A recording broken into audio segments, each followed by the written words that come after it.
Bismillahirrahmanirrahim. Assalamualaikum warahmatullahi wabarakatuh. Selamat pagi, salam sejahtera bagi kita semuanya. Om Swastiastu, Namo Buddhaya, salam kebajikan. Yang saya hormati para Menteri Kabinet Indonesia Maju, yang saya hormati Ketua Umum Dewan Pengurus Korpri Nasional, Profesor Dr. Zudan Arif Fakrullah beserta seluruh jajaran, Ketua Umum dan Pengurus Korpri di Kementerian, Lembaga, Provinsi, Kabupaten dan Kota, dan segenap anggota Korpri yang saya hormati, yang saya banggakan, hadirin undangan yang berbahagia. Senang sekali pada pagi hari ini bisa hadir di Rakernas Korpri. Ini adalah satu-satunya organisasi pegawai Republik Indonesia di luar kedinasan. Tadi Prof. Zudan menyampaikan anggota Korpri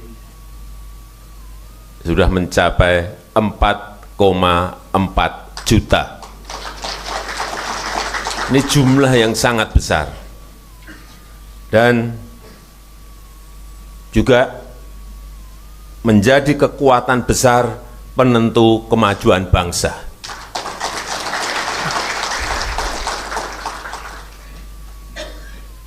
Partai boleh banyak, tapi yang melaksanakan, yang menentukan tetap Korpri.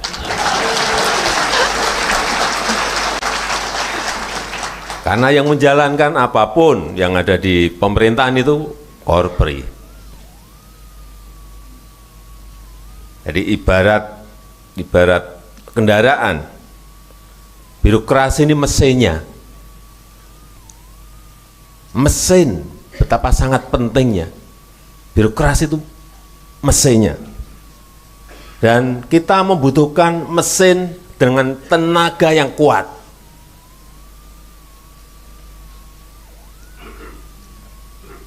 Yang efisien, yang tidak menyebabkan bensin itu boros, yang tidak segera panas, tidak mudah panas, ngebut tapi adem terus. Yang dibutuhkan sekarang itu, dan tahan banting, karena perubahan dunia sekarang ini hampir tiap hari selalu berubah. Oleh sebab itu saya ingin ekosistem kerja ASN itu harus memacu. Ini sering saya sampaikan, harus memacu orang untuk berkinerja, memacu orang untuk berprestasi, memacu orang untuk berinovasi. Ini tugas dari Pak Sekda, Provinsi, Kabupaten dan Kota, tugas Sesmen, Sekjen di kementerian dan lembaga. Saya sering sudah menyampaikan ke Pak Menpan RB, harus ada tolok ukur yang jelas, harus ada reward yang jelas. Jadi orientasi, jangan sampai kerja sampai tengah malam. Saya lihat, pernah saya ke daerah, saya lihat ini kok kepala sekolah dan guru ini kerja sampai malam-malam, ini urusan apa? Saya cek SPJ.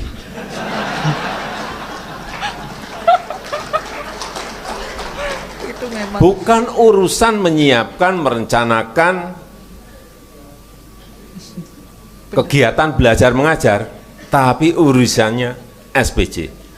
Oleh sebab itu saya balik ke sini, saya sampaikan ke Menteri Keuangan, Bu, ini sistem ini harus dirombak, harus dirubah, sehingga orientasi ASN kita tidak menyiapkan SPJ. SPJ itu wajib ya, tapi jangan sampai prosedur 43 step. Itu belum anaknya. Karena dari pusat 43, begitu sampai provinsi, begitu sampai kabupaten, sampai kota, bisa menjadi 120-an. Beranak pinak. Benar enggak? Siapa yang bilang tidak benar, tunjuk jari. Saya beri sepeda.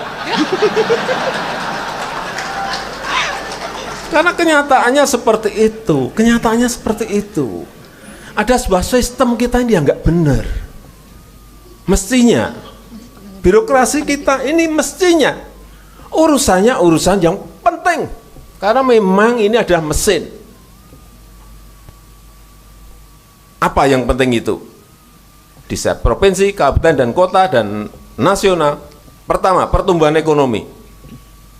Harusnya ukurannya seperti itu. Sekda nggak bisa diangkat kalau dia tidak bisa misalnya menumbuhkan ekonomi di sebuah kabupaten 6, ukurannya gitu. Bukan urusan apa, bukan ukurannya SPJ. Repot kalau seperti itu, kejebak ke dalam sistem seperti itu. Ukurannya lagi apa? Inflasi. Kepala dinas yang berhubungan dengan inflasi apa? Kalau inflasi tidak bisa di bawah 3, berarti nggak kerja. 3, kemiskinan. Ini yang dibutuhkan memang itu. Bukan kejebak pada rutinitas harian yang SPJ, prosedur. Itu Pak Menpan harus dirumuskan setelah undang-undang ASN jadi, sehingga kita berubah betul. Karena dunia sekarang ini perubahannya sangat cepat sekali. Saya terakhir di G20 di India, ada 6 negara menyampaikan dan khawatir sekali dengan yang namanya AI, Artificial Intelligence. Sekarang sudah muncul lagi generatif Artificial Intelligence. Apa yang ditakutkan? Teknologinya ini sudah melesat maju, regulasinya belum siap, belum ada, sudah kemana-mana. Mestinya teknologi muncul, regulasinya disiapkan oleh birokrasi kita. Setiap muncul, siapkan. Kalau nggak siap, yang kena nanti seperti yang baru saja kejadian TikTok Soft.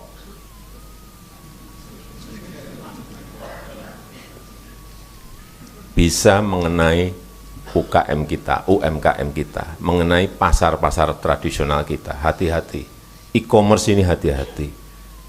Bisa sangat baik kalau regulasinya mendukung, bisa menjadi sangat tidak baik kalau regulasinya tidak memberikan backup.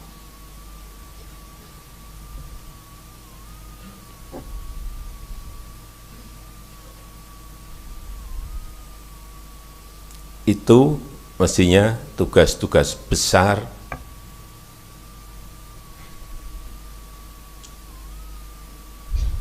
birokrasi kita, ASN kita. Harus dirubah orientasinya. Tapi memang dimulai dari pusatnya dulu. Sistemnya, peraturannya, regulasinya memang agar orientasinya ini berubah.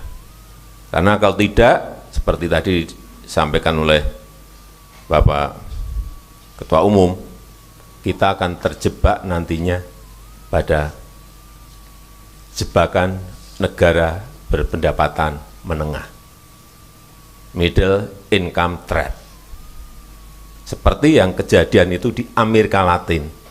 Ini sering saya ceritakan. Tahun 50, tahun 60 mereka sudah menjadi negara berkembang.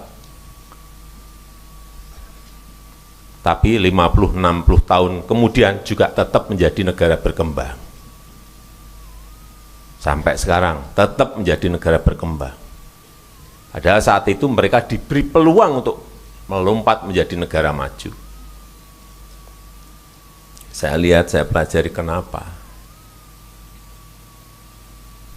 Ya, karena tidak menggunakan opportunity, tidak bisa menggunakan peluang yang sudah diberikan. Dan kita sekarang ini berada pada peluang itu.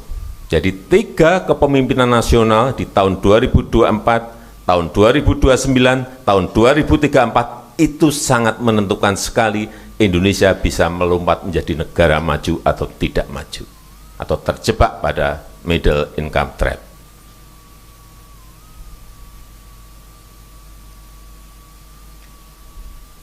Ini yang sangat penting untuk menjadi pemikiran kita bersama. Begitu kita tidak bisa memanfaatkan peluang di 3 periode kepemimpinan ini, ya kita akan tetap menjadi negara berkembang. Kalau kita tidak bisa merubah sistem yang ada menjadi lebih cepat, menjadi lebih baik, menjadi lebih efisien, ya kita akan terjebak kepada middle income trap. Padahal peluangnya besar sekali. Bonus demografi akan muncul nanti di tahun 30-an. Yang kedua, sumber daya alam kita ini pas kita memiliki reserve nikel yang besar, pas ada yang namanya mobil listrik. Tapi kesempatan itu hanya muncul biasanya dalam satu peradaban sebuah negara, itu hanya sekali.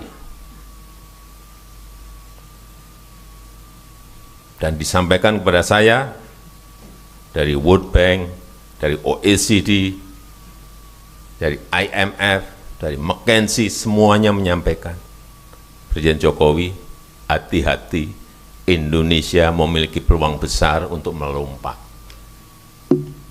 Tapi kalau ditangani dengan cara yang keliru, rutinitas, monoton, mohon maaf, negara Anda akan terjebak pada negara berpendapatan menengah terus, seperti yang terjadi di Amerika Latin. Ini yang kita nggak mau. Oleh sebab itu, karakter ASN harus berubah. Jangan monoton, jangan terpaku rutinitas. Harus inovatif, harus adaptif terhadap perubahan yang ada.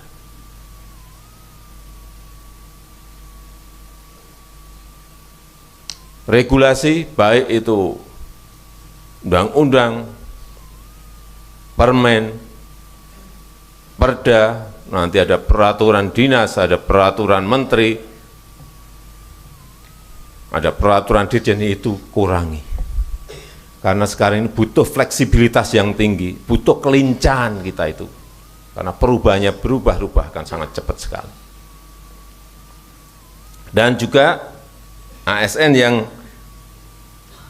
jangan alergi terhadap teknologi dan digitalisasi.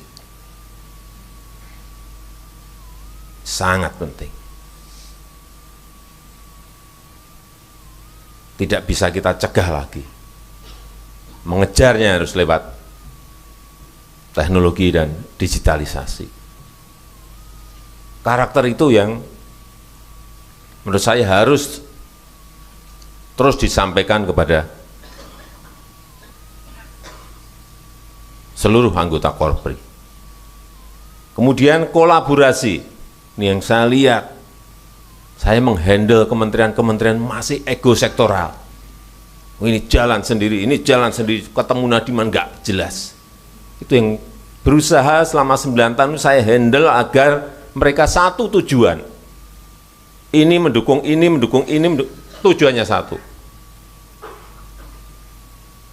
Sehingga yang namanya saya bolak-balik sampaikan, Pak Sekjen, Pak Sesmen, Pak Sekda, tolong didesain yang namanya APBN, yang namanya APBD, itu jangan banyak-banyak program.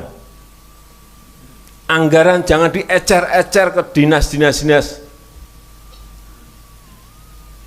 Buat 1, 2, 3 program cukup, tapi goal. Sampaikan juga ke DPRD mengenai itu. Jangan semua diratain. Kalau ada kenaikan APBD 5%, semua dinas tambahnya 5%. Wah. Yang terjadi seperti itu.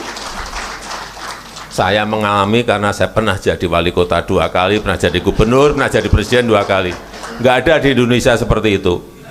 Dari bawah wali kota 2 kali, gubernur, presiden 2 kali, nggak ada. Jadi saya nyelami betul, ngerti betul situasi di lapangan seperti apa. Kembali lagi ke APBD tadi, APBN, APBD. Jangan terlalu banyak diecer-ecer ke dinas. Nanti dinas di bawahnya apa?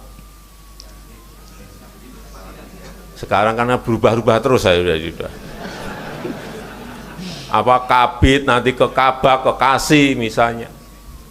Kalau seperti itu nggak akan jadi barang. Udah, fokus saja. Kalau kabupaten belum ada waduk, sudahlah konsentrasi buat waduk. Setahun 1 cukup, tapi jadi barang.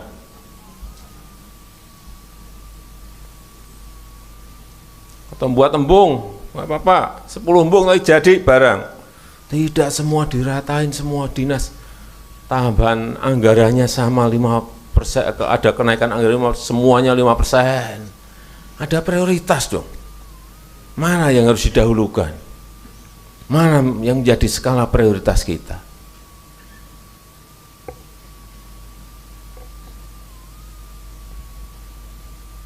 Kita sudah berpuluh-puluh tahun terjebak pada sebuah sistem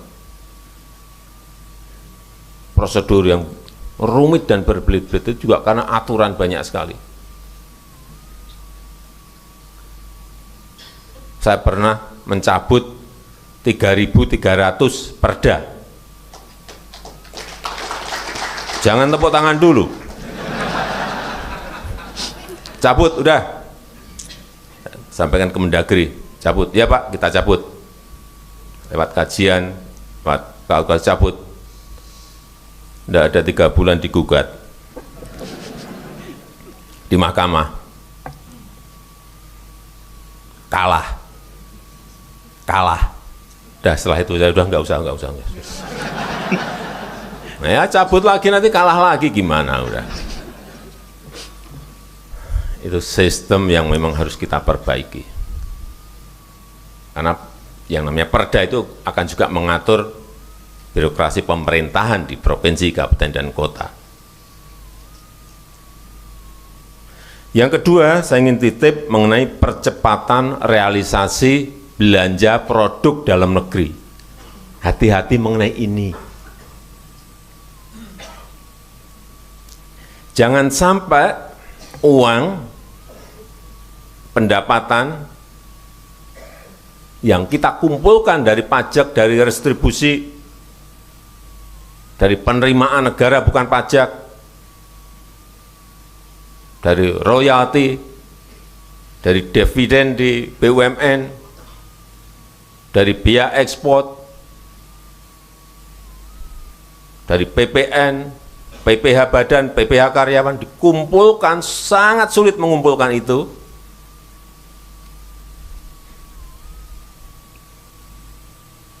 Menjadi APBN, menjadi APBD, kemudian kita belanjanya barang impor.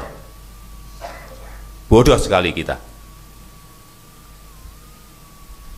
Hati-hati ini, sampaikan kepada semua dinas. Kalau itu kita lakukan. Kita mengumpulkan pendapatan itu sangat sulit sekali. Income daerah, income negara sangat sulit sekali. Kemudian belanjanya barang impor. Itu yang selalu saya ingatkan. Tidak memiliki trigger ekonomi terhadap produk-produk yang dihasilkan oleh UMKM, oleh perusahaan-perusahaan di dalam negeri. Malah memberikan trigger ekonomi kepada negara lain. Apakah benar seperti ini? Ini perlu saya ingatkan. Pak Sekda tolong sampaikan kepada seluruh kepala dinas, mengingatkan mengenai ini. Asesmen, Pak Dirjen, sampaikan ini kepada bawahan kita. Enggak benar. Ngumpulkannya sangat sulit, belanjanya yang menikmati mereka. Sedih saya kalau saya mengingatkan bolak-balik tapi belum berhasil. Mungkin saya masih menyampaikan mungkin kalau Bapak Ibu sekalian sebagai bos-bosnya Korpri di pusat maupun di daerah menyampaikan mungkin malah lebih kena.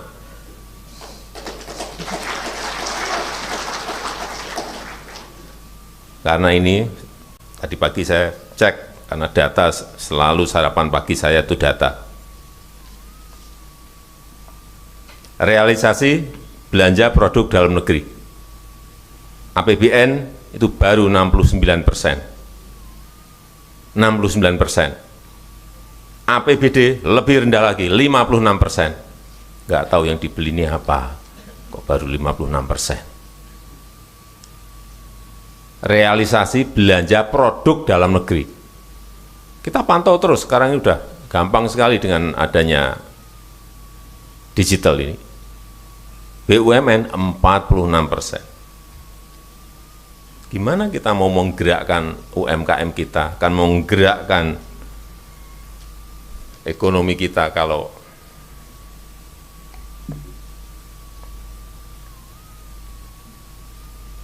belanjanya masih tidak berorientasi pada produk dalam negeri.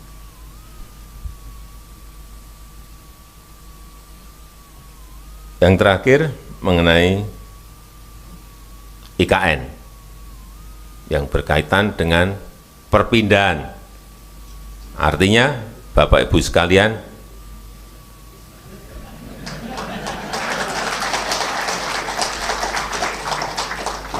saya dengar ada yang senang, ada yang nggak senang.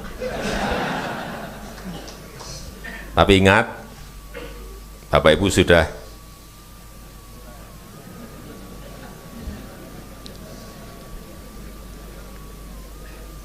Bapak Ibu sekalian, kita ini memiliki 17.000 pulau. Memiliki 17.000 pulau. Satu pulau yang namanya Pulau Jawa itu dihuni oleh 56% dari penduduk kita, 278 juta. 278, 56%-nya itu hidup di Jawa. Sehingga daya dukungnya udah nggak kuat Pulau Jawa ini. 150-an juta hidup di Jawa. PDB ekonomi 58% itu ada di Jawa. Perputaran uang, perputaran ekonomi 58% ada di Jawa. Yang pulau yang lain sisanya yang tadi 17.000 kurang 1 tadi dapat apa?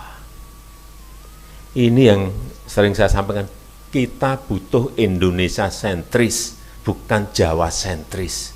Sehingga perlu pemerataan. Perlu pemerataan. Apalagi Jakarta. Jawa saja sudah seperti itu, apalagi Jakarta. Begitu sangat padatnya, begitu sangat kompleks permasalahannya. Karena bisnis ada di sini, ekonomi ada di sini, pendidikan ada di sini, pariwisata ada di sini. semua ada di Jakarta. Sehingga perlu digeser agar Indonesia sentris. Pindah ke Kalimantan Timur, ke Nusantara. Tapi untuk memulainya di sana, perlu yang namanya ASN pindah. Ini adalah masa depan baru dan sudah disiapkan insentif. Kalau nggak ada ini alot pasti. Tapi kalau ada insentif kan beda. Rumah dinas juga ada rumah tapak maupun rumah apartemen. Biaya pindah juga diberikan suami istri plus anak. Ada tunjangan kemahalan dan fasilitas-fasilitas lainnya.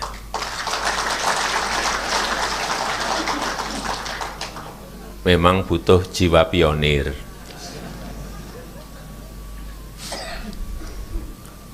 Dulu ditempatkan di luar Jawa saat zaman-zaman dulu kan juga biasa saja. Sekarang kok jadi agak rumit gitu. Kelihatannya kok agak rumit gitu saya lihat. Tapi kalau nanti sudah ditunjuk bapak pindah, ibu pindah. Moga-moga semuanya selesai. Saya rasa itu yang ingin saya sampaikan dalam kesempatan yang baik ini, dan dengan mengucap Bismillahirrahmanirrahim pada pagi hari ini secara resmi saya buka rapat kerja nasional Korps Pegawai Republik Indonesia tahun 2023. Terima kasih. Wassalamualaikum warahmatullahi wabarakatuh.